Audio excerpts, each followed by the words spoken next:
Rockets. Now, early on, look at Şengün, you're thinking, oh, Booze, it's going to be a big night. Man, Houston came out rocking and rolling. Şengün got the party started early. But that was pretty much it for them in the first half offensively. Low-scoring affair, and it was Steph getting going.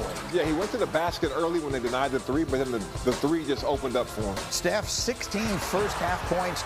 Warriors up 47-34 at halftime. And his running mate also getting it going. How about Jimmy Buckets? Man, playoff Jimmy was on full display last night, hitting the three right there, but did so many other things to help him win. Who's he talking to? Oh, Reggie talking to Reggie Miller. Look at that. He's talking trash to Reggie. And then what? This is ridiculous. Carlos, what? Like, this is a shot that only Steph Curry can make. And that's a game, that's a shot that anyone else, the coach takes you out for just trying it, right? And 100%. For Steph, it's just ridiculous. Warriors a 23-point lead, so it's over. Right? Wrong. Rockets come roaring back. It's a 7-point game early in the fourth quarter, but more from Steph. Just ridiculous. Every time they needed a clutch basket, Steph Curry stepped up. And Thompson, what a great year he's had, and he gets it done here for the Rockets. It's a 3-point game in the fourth quarter, but every time there was a question, Steph Curry had the answer. He had the answer. Look where he shot that from. Needed no space, Greeny. 31 points for Steph, 25 points for Jimmy Butler. This dunk here in the final 30 seconds, putting the exclamation point on a Warriors win. They steal home court advantage. They win game one 95-85, and afterwards, Jimmy Buckets making my favorite superhero analogy. Like I always say, Batman comes out of nowhere. You never see him coming, then he just falls from the sky, from a building, behind the door, and does some incredible things, man. He's going to be the reason that we do win it all. We all know that, but we got to protect him at all costs. All right, the reason we win it all, he says. Carlos Boozer is here, and Marcus Morris is here. And let's just start right there. I got people saying to me here this morning, that's it, Warriors just won this series. They're playing the 2 seed. They're playing a team that had an unbelievable year, but seeing what we saw in game one, they're ready to pencil the Warriors into round 2. Marcus, do you feel that way? Why are we just now starting to pencil them in? You have playoff Jimmy, and you have Steph Curry. Like, are you surprised at these performances? I'm just not. Like, we've been seeing it, and this is what I've been saying.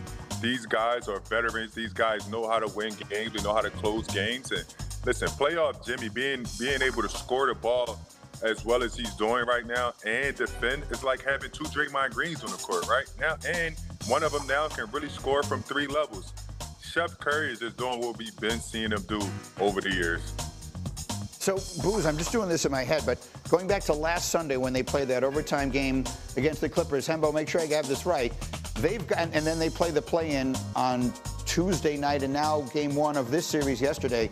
They've gotten at least 25 points from Steph and Jimmy Butler in all 3 of those games, right? When it starts to matter, these stars are stepping up and ready to go. So all this speculating, what's it going to be like when we get to the playoffs? Those 2 guys look ready. They look in sync, man. They're playing well off of each other. They pick their points. Like, even last night, Jimmy had moments where he needed a bucket. They went to him. He got in paint, 2 feet in the paint, got a bucket, hit a big 3, obviously pointing at Reggie Miller, one of the best shooters of all time. But these 2 guys are doing such a great job carrying the offense.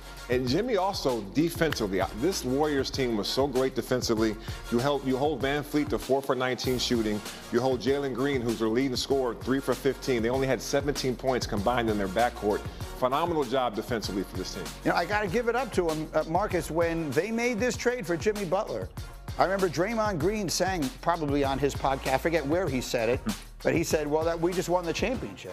And I remember thinking, well, I guess if you're an athlete, you have to think that way, but it sounded ridiculous to me in the moment. It doesn't feel so ridiculous right now, Marcus. Why do these 2 guys look so good together? Why do Steph and Jimmy Butler fit so well together?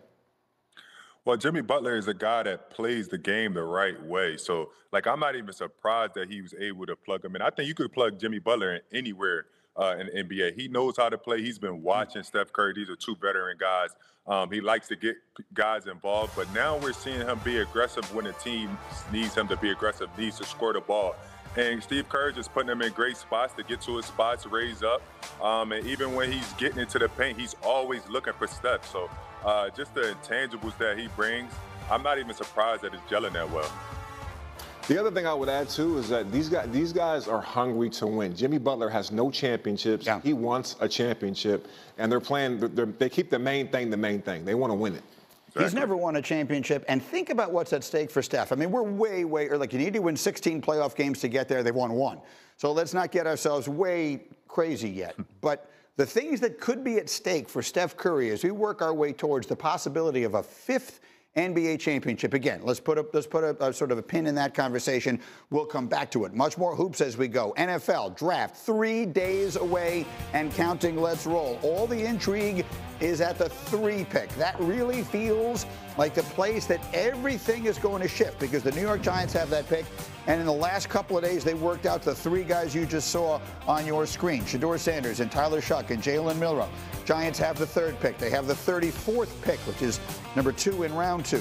They have 2 third-rounders, 65 and 99. I will continue to say that feels incredibly important because an extra third-round pick gives you some ability to sort of move around the board depending on where it is you want to make these moves. So Orlovsky is up with us early and Damian Woody is up with us early as we begin draft week. And our insider extraordinaire, Graziano, what are we hearing about 3? Yeah, I still think it's more likely the Giants take Abdul Carter or Travis Hunter, whichever one the Browns don't take at 3, and then address the quarterback position in some way, shape, or form with that 34th pick. Whether it's picking one at 34 or, as you mentioned, possibly trading up a little bit to get one who drops closer to them. So I think that you can't rule anything out completely. Their need at the position long-term is significant. So I'm sure there are discussions and have been discussions in the building about do we need to take one at 3? But as of now, most people you talk to believe that they're more likely to address it with that 2nd round. Yeah, Dan, look, I mean, is it possible that all of the quarterbacks will still be available to them late into round 1? Yes, anything is possible, and that feels like a possibility. Dan, you look skeptical, and I'm actually on your side. It feels to me, here's what I will say, and this is not my decision to make. Orlovsky, it feels to me like if that's the guy you really want, you take him at 3, and you let the rest of it happen wherever it happens. But you don't run the risk if you want him.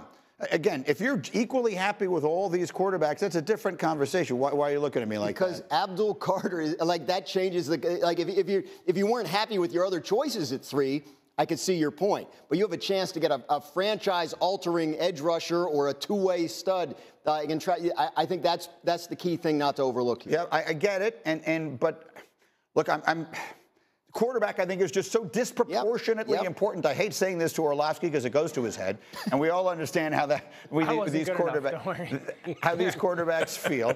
But I mean, that is just that disproportionately important to me. If you believe Shedeur Sanders is the guy to be your quarterback for the next decade, I can't tell you he should be. But if that's what they believe, don't play games here because you never know what might happen. How do you see it, Orlovsky? Yeah, I see it the same way. I always laughed at it. Like, well, we got to get him at 19.